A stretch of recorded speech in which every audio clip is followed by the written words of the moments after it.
ikiganiro umuraho kumenya.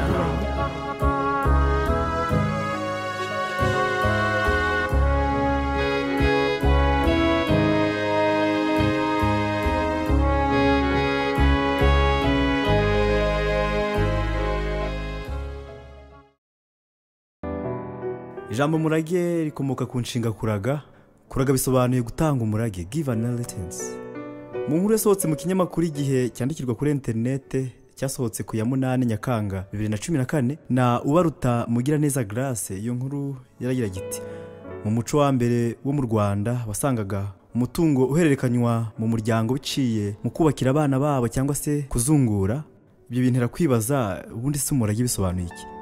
Nkuko bisobanurwa mu ngingo ya 47 y'itegeko rigenga izungura, umurage ni ikintu cyangwa ibintu bitanzwe na nyirabyo akiriho, ubihabwa nawe akabyegukana wabimuhaye atakiriho. Umurage ni kimwe mu bigize umuco nyarwanda, aho ababyeyi bagira uruhare runini mu kubakira abana babo, haba mu bushobozi ndetse no mu bwenge. Ariko jyeweho mfata umurage nk'impano umubyeyi aho umwana we, yaba ifatika cyangwa idafatika. Ibi bikamfasha gusobanura umurage mu bikabigira kuri bibiri. Urugero rwa mbere, mu gihe umubyeyi abonye ko umwana we amaze gukura, yamufashaga kwiyubaka, akamwubakira, akamukwera ndetse akanamuha n'ibizamufasha mu gihe azaba ari mu rwe, ndavuga urugo. Ikindi gika cya kabiri, mbere y'uko umwana agera muri iki kigero cyo gushaka, mu bwana bwe nabwo hari ibindi byinshi nkenerwa yahabwaga, mfata nk'umurage yahawe kuva kera, inama, ingeso nziza yahabwaga, mbese uburezi yahawe nabwo ni ikindi gika gikomeye cy'umurage duhabwa n'ababyeyi. Kandi uburere buruta ubuvuke, warezwe neza ruta igihumbi barazwa amashyo, kandi uburere buzima ntawe butageze uba burezwe. Nigeze gusoma kuri zimwe mu mbuga nkoranyambaga ahagira hati: ubwiza bw'umukobwa bushobora kumugeza ibwami, ariko ubwenge bwe nibwo butuma aharamba akasiga abuzukuru. Bintera kumva uburyo dukeneye gutozwa, kwigishwa, kurerwa neza tukiri insoro kugeza imvi zibaye uruyenzi. Uyu murage ni wo wibanze wo guha abana impamvu izabambutsa isayo y'iminsi n'igihe. Nasanze umurage w'uburezi atari twe gusa mu Rwagasabo tuwufite, ahubwo no mu Burasirazuba bwo hagati nabo barawugira kandi bakawitaho. Nk'uwitwa Scott Meiselish w'Umuyahudi yaragize ati: nubwo turi itsinda rito mu bagize uyu mubumbe, ariko akazi kandaje ishinga ni ukwigisha, ngatoza kandi nkamenyereza abana banjye kutaba indorerezi, ahubwo bakaba Abayahudi. Buri Muyahudi wese aboneraho icumbi rimuha amahoro, kandi nizera ko nsangiye iyi ntumbero n'abandi Bayahudi bose. Nube busobanuro se Bibiliya yabitanga ku ijambo umurage? Nuko aya magambo ngutegeka uyu munsi ajya ahora ku mutima wawe, ujye acengeza mu bana bawe, kandi ujye bababwira igihe mwicaye mu nzu, igihe mugenda mu nzira, igihe muryamye n'igihe mubyutse. Biboneka mu Gutegeka kwa 2 igice cya 6:6 n'uwa 7. Kandi mu gitabo cy'Imigani igice cya 22:6 ho haragira hati: menyereza umwana inzira nziza akwiye kunyuramo, azarinda asaza atarayivamo. Hanyuma y'ubusobanuro bwose tumaze kumva, ubutumwa bukubiyemo nuko impano nziza waraga umwana wawe iruta izindi zose ni uburezi buzima cyangwa se uburere. Reka turebere hamwe intambwe zigera kuri 5 zadufasha mu burezi bw'abana bakiri bitambambuga. Nubwo hari byinshi bakwigishwa, ariko reka twibane no kuri ibi. Intambwe ya mbere, ubunyangamugayo. Fasha umwana wawe umushakira inzira zamutoza kujya avugisha ukuri, mbese umwana be umunyakuri. Gusa inzira nziza wakoresha yagufasha kwigisha umwana kuba inyangamugayo nuko waba nawe uri inyangamugayo, ukoresha ukuri, utari indyarya ndetse n'ibindi. Reka twite no kuri iyi nkuru ya Karoli. Karoli yafashe umwanzuro wo gutuma Paul n'abandi bana bazaga gukinira hamwe n'umwana we Chris batagarukiwe, kuko ubwo abo bana bazaga kwa Chris cyangwa se mu rugo rwa Karoli, umwana we Chris yakundaga kurwana kenshi. Gusa ni bya bindi by'abana.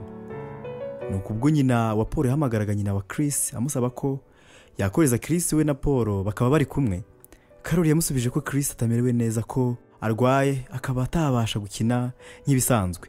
Muri ako kanya Chris yabaza nyina atangaye, aramubaza ati: mama, ni iki kibazo mfite ko ubwiye nyina wa Paul ko ndwaye? Nyina amusubiza ko impamvu abivuze atyo ariko atifuza kubabaza nyina wa Paul. Gusa umwana we ntiyabyumvaga, byamuteye urujijo. Ikibazo mbaza aha, mbese uyu mubyeyi ni irihe somo yari yigishije umwana we? Isomo yamuhaye nta rindi usibye iryo kumwigisha kubeshya.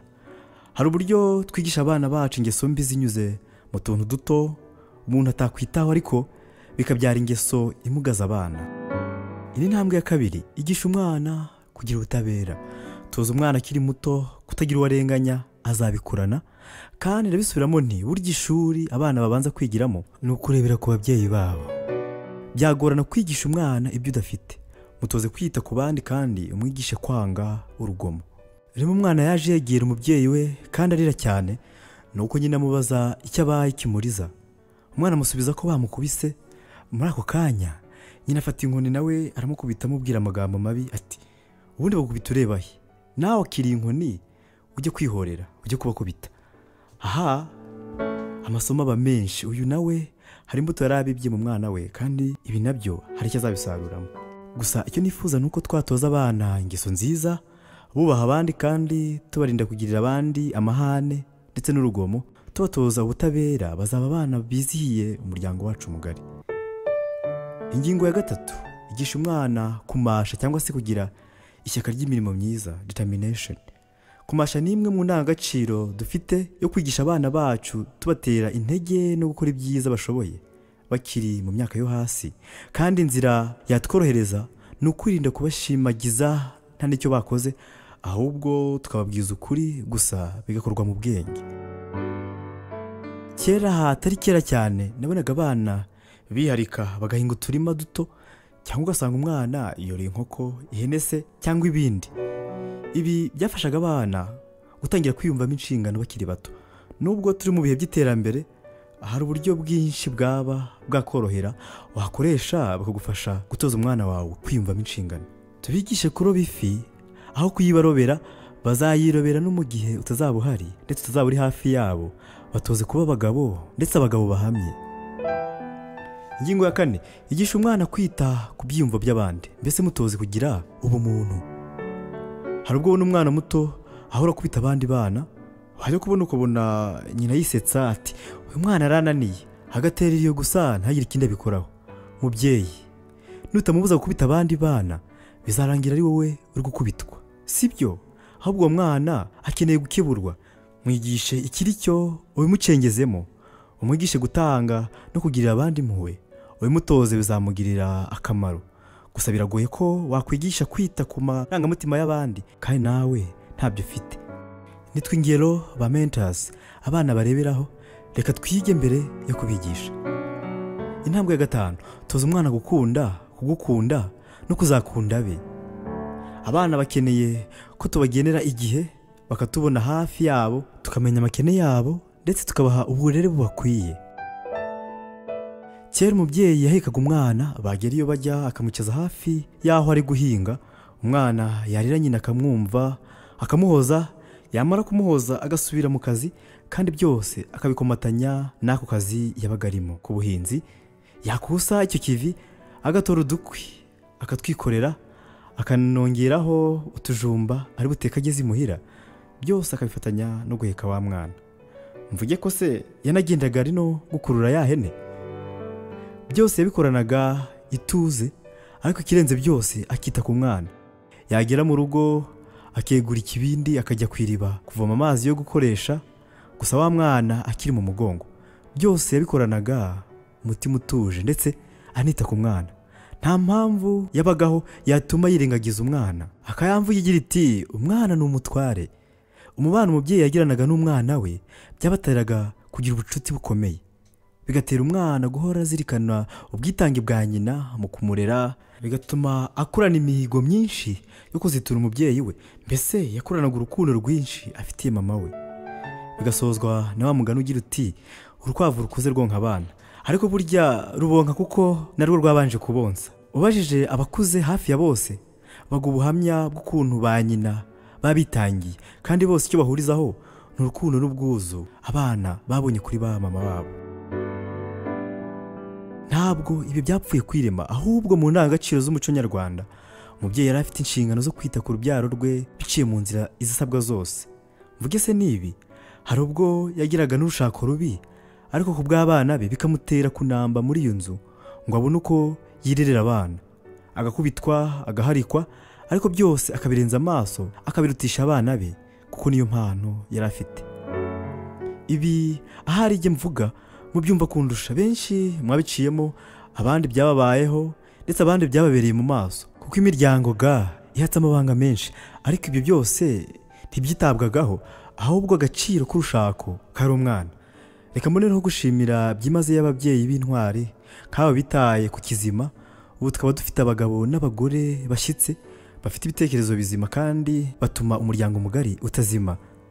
Imana ibaha imigisha kubwo kwakira no gukoresha inshingano zabo neza. Mwarakoze babyeyi, tubahaye impundu. Gusa ibyo byanteye kwandika byinshi kuko bibabaje nta n'utagira icyo bivugaho. Aho iterambere riziye, imodoka zigasimbura amaguru n'ibindi byorohereza abantu mu buzima bwacu bwa buri munsi, aho umubyeyi atagikora ibyiwe wenyine, ahubwo asigaye afite abandi bamufasha, 2 cyangwa se 3, ariko no kwita ku mwana bigenda bikendera, kandi abo muri urwo rugo ari benshi, nta mwanya ukiboneka habe namba wo kwita ku mwana. Reka ngerageze kubisobanura ndetse no muri aya magambo. Ubyaye umwana w'imfura, umushakiye umukozi umumesera akanamurera, ushatse n'undi wita ku kandi kazi ko mu rugo, simvuze na wa wundi ukingura igipangu, yewe n'umushoferi ugutwara nawe ntitwamwibagiwe. Warabyutse ku wa mbere ugiye mu kazi, usize utanze amabwiriza y'uko bari bwite kuri uwo mwana, kandi ko utari butahe saa 6, ko uri bukorere kuri tele. Ngaho utashe bwije saa 2 cyangwa saa 3, kandi kwa naka babatuye bafite ibirori, usabwa naho kujya kubyitabira. Ngaho uhitiyeyo, ugeze mu rugo saa 5, ubyutse usubira mu kazi. Ibi bikozwe kuva ku wa mbere kugeza ku wa 5. Weekend ufite ubukwe n'ibindi. Prince agize imyaka 2, atangiye baby class, atazi nyina. Ubuho abaye wa mwarimu ndetse n'umukozi. Abyuka mbere yawe, yozwa n'umukozi, agaburirwa n'umukozi, ajyanwa ku ishuri n'umukozi, ndetse n'umutwara muri bisi n'umukozi. Aha, byose nabandi babimukorera. Yirirwana n'abandi bana babayeho kimwe nawe. Yataha agasanga umukozi nani umutegereje, niwe umufasha byose mpaka aryamye. Harya reka mbabaze, uyu Prince ni uwande? Ubwo nawe nyina urahangara ukamwitirira. Gusa icyo wakoze ni ukumubyara, ubundi umuterera iyo. Uzasanga akunda uwo birirwana, wa wundi umukemurira amakeneye, yarira akaba ari we umuhoza n'ibindi amukorera iyo udahari. Niwe nyina, ni nawe byose kuri we, kuko wowe uri busy, akazi kenshi, uri muri business, uri muri aferi, ibirori bihoraho nibyo byagutwaye. Wibagirwa inshingano ufite irenze izindi, urengagiza impano wahawe ari we mwana wawe, ndetse akeneye kwigishwa, gukundwa, gukurikiranwa, bikazamuha impamba yo kwifasha ndetse no kuzafasha abandi. Ariko ubwo utakoze ibyo, sinzi icyo uzasarura, ariko uzabura byose nk'ingati imennye. Reka mbivuge muri aya magambo. Baca umugani ngo usarura aho wabibye. Niba nta mbuto nziza wigeze ubiba mu mwana wawe, uzasaruriza abandi bamubibyemo, kandi si nziza namba. Ndakurahiye, urihombeje, uraduhombeje natwe nk'umuryango, uhombeje igihugu cyari giteze imbaraga z'ejo mu rubyiruko, uhombeje Imana yamukuragije. Mbese uteje ibihombo gusa, n'ibihombo nta kindi uteje, n'ibihombo nta kindi.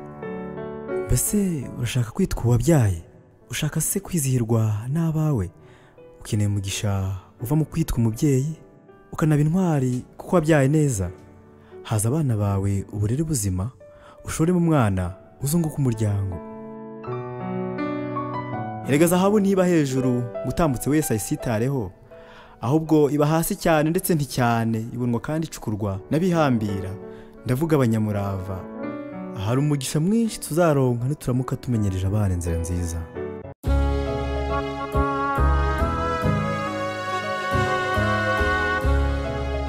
Ikiganiro umuraho kumenya.